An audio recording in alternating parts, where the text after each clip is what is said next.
साथियों नमस्कार।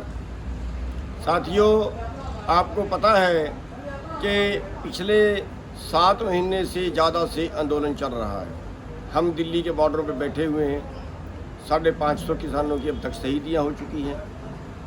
कई उतार चढ़ाव आए हैं, बहुत से मुकदमे दर्ज हुए हैं, हज़ारों लोगों के ऊपर मुकदमे दर्ज हो चुके, सैकड़ों लोगों की कुछ चोटें लग चुकी, लाठियाँ भांजी गई, बहुत कुछ झेल रहे हैं, लेकिन अभी तक आपकी बात मानी नहीं गई। संघर्ष कर रहे हो आप लोग। और अब जो है, जो अगला प्लान जो हम लेके चल रहे हैं वो है मिशन उत्तर प्रदेश। मिशन उत्तर प्रदेश क्या है, थोड़ा समझा देना चाहते हैं। 5 सितंबर की एक रैली रखी गई है। उसके बाद वहाँ पे और प्रोग्राम दिए जाएंगे। उसके बाद फरवरी में वहाँ पे चुनाव आएगा। चुनाव में हम बीजेपी को हराएंगे। मिशन उत्तर प्रदेश, चुनाव में बीजेपी को हराएंगे। चलो मान लिया कि हम हरा देते हैं, क्या उसके हराने से हमारी बात मानी जाएगी? मेरी बात को कोई दूसरी तरह मत लेना कि मैं कोई विरोध कर रहा हूँ। बीजेपी को तो हराएंगे ही, मिशन उत्तर प्रदेश तो करेंगे, उससे मैं काट नहीं कर रहा हूँ। मेरी बात को थोड़ा समझने की कोशिश करिए, मैं कहाँ ले जा रहा हूँ। आपको बीजेपी को हरा देंगे, बीजेपी की जड़ें उखाड़ देंगे, लेकिन क्या फिर हमारी बात मानी जाएगी? पश्चिमी बंगाल में बीजेपी को हरा दिया तो क्या हमारी बात मानी गई? चलो हम सोचते हैं कि बीजेपी को बिल्कुल देश से बाहर निकाल देंगे, फिर मानी जाएगी। फिर भी क्या गारंटी है कि मानी जाएगी?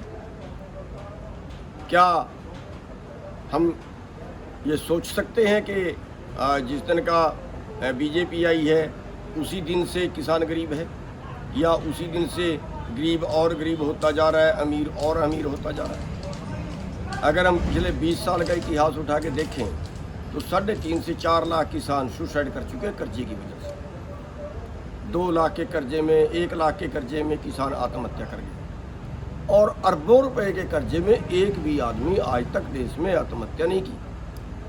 तो क्या व्यवस्था तो पहले भी खराब थी?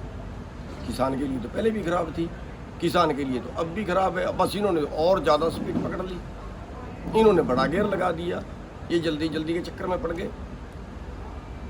आज भी अगर आप देखें 7.5 महीने के इस आंदोलन में क्या एक बार भी अपोजिशन का ये बयान आया कि अगर हमारा राज आया तो हम इन कानूनों को तोड़ देंगे, हम इन कानूनों को ख़त्म कर देंगे, हम एमएसपी गारंटी का कानून बना देंगे? क्या किसी का बयान आया? फिर बीजेपी हरा भी दी तो आपकी बात मानी जाएगी, इस बात की क्या गारंटी है? और हम इतिहास देखें, हम इतिहास उठा के देखें। हरियाणा में 1993 में चौधरी भजन लाल की सरकार थी और उसने किसानों पर गोलियां चलाई, नीसे कांड किया, कादमा कांड किया, बहुत से किसानों को गोलियां मारी, बहुत से किसानों ने शहीदियाँ दी, अपंग हुए, गोलियां लगी। और हमने सोचा कि जो भजन लाल है उसकी हम हरियाणा से जड़ें उखाड़ दें, और उखाड़ दें। आज तक भजन लाल का राज दोबारा नहीं आया, लेकिन भजन लाल का जाने के बाद किसका आया? बंसी लाल का आया। काम तो उन्होंने भी कुछ नहीं किया किसानों के लिए, बात तो उन्होंने भी नहीं मानी, और आखिरकार उनके साथ भी टकराव हुआ और मंडियाली के अंदर, सतनाली के अंदर कांड हुआ। सतनाली कांड में जो है वो लोगों की जानें गई। सतनाली कांड में 5 लोगों की जानें गई, और 5 लोगों की जाने के बाद उनसे भी टकराव हो गया, उनसे भी नफरत पैदा हो गई। किसानों ने सोच लिया कि अब की बार बंसी लाल की जड़ें उखाड़ेंगे। बंसी लाल की जड़ें उखाड़ दी, सत्ता से बाहर गया, और आज तक बंसी लाल सत्ता में नहीं आया, उसका परिवार सत्ता में नहीं आया। लेकिन फ़ायदा किसको हुआ? चौटाला को। किसान को तो फ़ायदा नहीं हुआ। और फिर चौटाला की सरकार आई, चौटाला ने 7 किसानों को गोलियां मारी,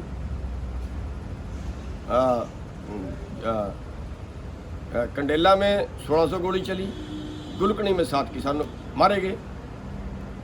ये सब के बाद किसानों की बात नहीं मानी गई, और उसका फ़ायदा किसको हुआ? उसका फ़ायदा हुड्डा को हुआ। तो ऐसे आपने सरकारें तो बदल दी, ये तो कैपेसिटी आप रखते हैं, ये तो बिल्कुल कैपेसिटी रखते हैं, आप बीजेपी की जड़ें उखाड़ दोगे, बिल्कुल उखाड़ दोगे, सच है, कोई इसमें शक वाली बात ही नहीं है। लेकिन अगला आके आपकी बात मानने का ये कौन सी गारंटी है? तो मैं कहना क्या चाहता हूँ, मैं कहना ये चाहता हूँ कि हमें मिशन उत्तर प्रदेश नहीं, हमें मिशन पंजाब चलाना चाहिए। आज आंदोलन में कौन है? आज आंदोलन में पंजाब और हरियाणा सबसे आगे खड़ा है। और हमारी सोच क्या है? हमारी सोच है नेगेटिव, कि इसको रगड़ना है। हमारी सोच ये नहीं है कि हमने किसको बनाना है। हमारी सोच ये नहीं है कि हम नया निर्माण के लिए क्या करें। हम बदलाव चाहते हैं ना, हम व्यवस्था परिवर्तन चाहते हैं ना, फिर किससे करवाएं? क्या बीजेपी ने तो व्यवस्था परिवर्तन किया नहीं, कांग्रेस ने व्यवस्था परिवर्तन किया नहीं, तो अब किससे उम्मीद लगाएं कि कौन करेगा व्यवस्था परिवर्तन? अगर हमने व्यवस्था परिवर्तन चाहिए तो फिर हमें एक प्लान बनाना पड़ेगा, बड़े प्लान से काम करना पड़ेगा। प्लान बनाइए मिशन पंजाब। आज पंजाब के जितने संगठन हैं वो इस आंदोलन में बहुत सक्रिय भूमिका निभा रहे हैं। लेकिन अगर वो पंजाब में चुनाव में उतर जाएं और पंजाब की सत्ता अपने हाथ में ले लें, अगर हम पूरे सभी लोग लगे पंजाब के अंदर और पंजाब की सत्ता अपने हाथ में ले लें और पंजाब में कुछ बदल के दिखा दें, अगर हम पंजाब में कुछ बदल के दिखा दें, अगर हम पंजाब में एक सैंपल तैयार कर दें, अगर हम पंजाब में एक सैंपल, एक मॉडल तैयार कर दें कि हाँ सरकार तो ऐसे चलती है, हाँ क्या कायदे कानून तो ये होने चाहिए, हाँ जो व्यवस्था है वो ऐसी होनी चाहिए, कि सैंपल हम पंजाब से दें और वो सैंपल पूरे देश के अंदर जाए। आज पंजाब बदलाव चाहता है, पंजाब सिरमौर है देश का, पंजाब के जो लोग हैं वो बदलाव चाहते हैं। तो उससे अगर हम एक मॉडल पंजाब के अंदर पेश कर दें, अगर हम एक मॉडल दें, हम क्यों नहीं पंजाब में चुनाव जीत जाते? किसकी वोट है भाई? व्यापारी रगड़ दिया, मजदूर रगड़ दिया, दुकान वाला रगड़ दिया,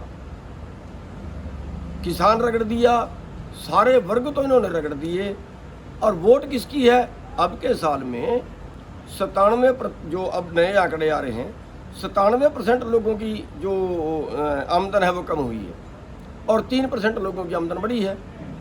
तो वो 97% में तो सारे शहर वाले भी आ गए, शहर वालों की भी कम हो गई, व्यापारियों की, छोटे दुकानदारों की, उनकी भी कम हो गई, किसानों मजदूरों की भी कम हो गई। फिर वो 3% लोगों की आमदन बढ़ी है। तो ये क्या इस व्यवस्था परिवर्तन की ज़रूरत नहीं है? क्या वो 3% लोग, और ये है कि नीचे से कटने शुरू हुए हैं, नीचे से लेके अगर 100 की गिनती है तो निचले वाले 1, 2, 3 से लेके 97 लोगों तक कट चुके। अब 98 का नंबर है, आगे 99 का नंबर है, बस ऊपर वाले चंद लोग ही बचेंगे फिर तो।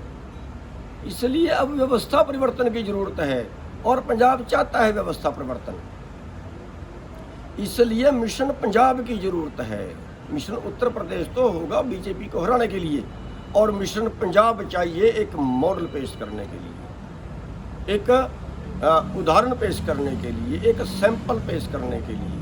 और फिर जो अब पंजाब में जिसकी अगर सरकार आए और ये किसानों मजदूरों की सरकार आए और फिर वो करके दिखा दें कुछ, वो मॉडल सारे देश में जाए। इस व्यवस्था की ज़रूरत है। इस यानी मिशन पंजाब हमने चलाना चाहिए। मिशन उत्तर प्रदेश चलाएं बेशक, लेकिन उसकी लेट ज़रूरत है। अभी तो हम आंदोलन में खड़े हैं, अभी तो आंदोलन में जहाँ ध्यान देना चाहिए उत्तर प्रदेश के अंदर तो, लेकिन पंजाब के अंदर जो है, पंजाब के अंदर भी हमें इस बात के ऊपर ध्यान देना चाहिए कि पंजाब के आज आंदोलनकारी सड़कों पे बैठे हुए हैं, क्यों ना हम मिशन पंजाब सबसे पहले शुरू करें। हरियाणा और पंजाब के लोग इस आंदोलन में सबसे ज़्यादा भूमिका निभा रहे हैं और ये अपना मॉडल पेश सबसे पहले कर सकते हैं। इसलिए मेरा जो सुझाव है और जो आप लोगों की राय भी हम देखेंगे कि इस पर आपकी क्या राय आती है, तो हमारी राय में कि हमारे जो नेता लोग हैं उनको भी, आम जनमानस है उनको भी, आम जो बुद्धिजीवी हैं उनको भी, इनको सबको मिलके मिशन पंजाब पे ध्यान देना चाहिए। अरे ये राजनीति इनके नाम लिखवा दी क्या? इन राजनीतिक पार्टियों के नाम लिखवा दी क्या? हमारे देश के अंदर तो, हमारे संविधान के अंदर तो जो राजनीति है वो ये शब्द ही नहीं है कि राजनीति पार्टियां करेंगी, वो राजनीति पार्टियां करेंगी, ये कहीं लाइन नहीं है कि पार्टी वाला ही एमएलए में खड़ सकता है, एमपी में खड़ सकता है, कोई भी खड़ सकता है। अब क्या उल्टा हुआ कि इस पार्टी राज से ये हो गया कि जिसको पार्टी ने टिकट दिया वो कहता है कि मेरे को लोगों ने नहीं बनाया, मेरे को तो पार्टी ने बनाया, मेरे को पार्टी ने टिकट दिया है, और वो पार्टी की गुलामी करता है। आज हरियाणा के अंदर आप देख लीजिए, जो बीजेपी से नाराज हैं या जो जेजेपी से नाराज हैं वो छोड़ के नहीं आ सकते। छोड़ के आएंगे तो कानून ये है कि हाँ ठीक है भाई, तू तो हमने टिकट दे के बनाया था, अब तू हमारा रहा नहीं, चलो पार्टी सत्ता से बाहर। तो पूरी व्यवस्था एक बदलने की ज़रूरत है।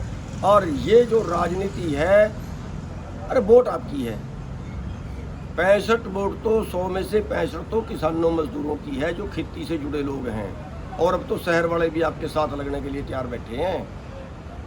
वोट के मालिक आप, और वोट आप दे रहे हो उनको जो वोटों के लुटेरे हैं, जो गिरोह हैं, जो वोटों के लुटेरे गिरोह हैं, उनको आप वोट डाल रहे हो, और फिर उनसे आप उम्मीद करते हो कि वो आपके लिए कानून बनाएंगे। वो आपके लिए कानून क्यों बनाएंगे ये बताइए? वो अपने लिए कानून बनाएंगे, वो या तो वो पैसे के लिए काम करेंगे या वो सत्ता के लिए काम करेंगे। आपके लिए काम करने की उनको जरूरत क्या है, जब आपने तो कह दिया कि वोट में तो हम राज में तो हम हिस्सेदारी करेंगे नहीं। अरे चाणक्य ने भी कहा है कि अगर अच्छे लोग राजनीति से बाहर जाएंगे तो बुरे लोग आपके ऊपर शासन करेंगे। और हमारे सामने उदाहरण, अगर हम आज सर छोटूराम को नेता मानते हैं कि सर छोटूराम ने बहुत काम किए हैं किसानों के लिए, मजदूरों के लिए, तो कैसे किए हैं? क्योंकि सत्ता में थे इसलिए किए हैं। आज हम बाबा अम्बेडकर साहब को मानते हैं कि उन्होंने मजदूरों के लिए बहुत काम किए हैं। कैसे किए हैं? सत्ता में थे तो किए हैं। अरे गुरु गोबिंद सिंह जी ने कहा है, राज बिना नहीं धर्म चले है। हरमंदिर साहब के अंदर दो निशान साहब हैं, एक जो है धार्मिक है वो ऊंचा है, दूसरा 3 फुट नीचा है, वो है राजनीति की निशानी। तो साथियों, मैं ये कहना चाहता हूँ कि हमें मिशन पंजाब चलाना चाहिए। जो हमारे लीडर साहिबान हैं उनसे भी अनुरोध करना चाहता हूँ, जो हमारे पंजाब के बुद्धिजीवी हैं उनसे भी अनुरोध करना चाहता हूँ, जो हमारे पंजाब की जनता है उनसे भी अनुरोध करना चाहता हूँ कि इन सारी राजनीतिक पार्टियों का खेड़ा छोड़ के मिशन पंजाब चलाइए, बदलाव का मिशन। और वो एक सैंपल तैयार होगा। अगर आपने अच्छा करके दिखा दिया, सारा देश आपकी रीस करेगा। ये एक तरीका है व्यवस्था बदलने का कि आप खुद करके दिखाइए और खुद सत्ता में आइए। और ये जो राजनीति कहते हैं ना, अच्छा ये आंदोलन इसलिए कर रहे थे कि ये राजनीति करने दी। अरे क्यों राजनीति उनके नाम लिखी गई है? अगर राजनीति पाप है तो फिर वो पाप क्यों कर रहे हैं? अगर राजनीति, यार खुद तो राजनीति करते हैं, दूसरे को कहते हैं अच्छा ये राजनीति करने के लिए ये काम कर रहा है। कितने बेहुदे मतलब बोलते हैं। तो साथियों, मेरे कहने का मतलब इतना है कि इस बात के ऊपर एक चर्चा होनी चाहिए कि मिशन यूपी नहीं, मिशन पंजाब हो। और सरकार, बता देता हूँ आपको, एक बार आप ये मिशन पंजाब शुरू कर दीजिए, अगर सरकार की सारी राजनीतिक पार्टियां चिल्लाना ना शुरू कर दें, चाहे सत्ता वाली और चाहे विपक्ष वाली, अगर वो चिल्लाना ना शुरू कर दें, वो सोचने पे मजबूर हो जाएंगी कि जनता की अनदेखी जो है ना महंगी पड़ेगी। जनता राज छीन देना भी जानती है तो जनता राज छीनना भी जानती है। अरे 100 में 65 वोट आपकी हैं, 65% वाले का राज नहीं है। 35% वोट जिसके पास आ जाए उसका राज आता है, उसकी सत्ता आती है। आपकी 65% वोट है और 65% वोट के मालिक बेचारे बने हुए हैं। और फिर हम कहते हैं वोट दूसरे को दे के, और फिर हम कहते हैं हम लुट रहे हैं। अरे आपके घर में सामान है भाई, आपके घर में चीज़ रखी है, आप घर से निकाल के दूसरे को दे रहे हो। आपकी वोट आपके घर में है, आप निकाल के दूसरे को दे रहे हो, और दूसरे को दे के फिर उसके मांगते हो, फिर वो क्यों देगा भाई? तो साथियों, इस बात पे चर्चा शुरू हो जानी चाहिए कि अब की बार पंजाब में जो है वो किसानों, मजदूरों का, आड़तियों का, व्यापारियों का, किसान जो राज है वहाँ आम जनता का जो राज हो। ये जो कंपनी राज है ना, कंपनी राज, उसमें कांग्रेस आ गई, उसमें बीजेपी आ गई, उसमें कोई और आ गया, ये तो कंपनियां हैं, ये कंपनियां हैं। ये पैसे के लिए काम करती हैं या सत्ता के लिए काम करती हैं, और उसके लिए इनको कत्ल करवाने पड़ जाएं, उसके लिए इनको दंगे करवाने पड़ जाएं, उसके लिए इनको समाज को धर्म के नाम पे बांटना पड़े, जाति के नाम पे बांटना पड़े, तो वो भी नहीं मानते, वो भी कर देते हैं। हमें आपस में लड़वा देते हैं, भाई भाई को लड़वा देते हैं, जातियों के नाम पे वोट डालते हैं, हम धर्मों के नाम पे वोट डालते हैं। हम ऊपर उठिए यार, बचाइए इस देश को। कौन बचाने आएगा? किसके भरोसे पे बैठे हो? कांग्रेस देख ली, बीजेपी देख ली, तीसरा चौथा पांचवा सारे तो देख लिए, अब किसके भरोसे पे बैठे हो आखिर? जागिए और मिशन पंजाब शुरू करिए, और मिशन पंजाब शुरू करके इनसे सत्ता छीनिए, अच्छी सत्ता करके दिखाइए, अच्छा राज चला के दिखाइए, उसका अनुसरण सारा देश करेगा। पंजाब सिरमौर है और पंजाब के लोग जागृत हैं, और पंजाब के भाइयों से अनुरोध करना चाहूँगा कि साथियों, आज आपके पास वक्त है। अगर आपने ये वक्त निकाल दिया, कितने साल पीछे जाओगे? आप देश का जो है अगवानी करिए, जैसे आंदोलन में अगवानी कर रहे हैं, ऐसे ही आप सत्ता बदलने में भी अगवानी करिए। सबका बहुत बहुत धन्यवाद।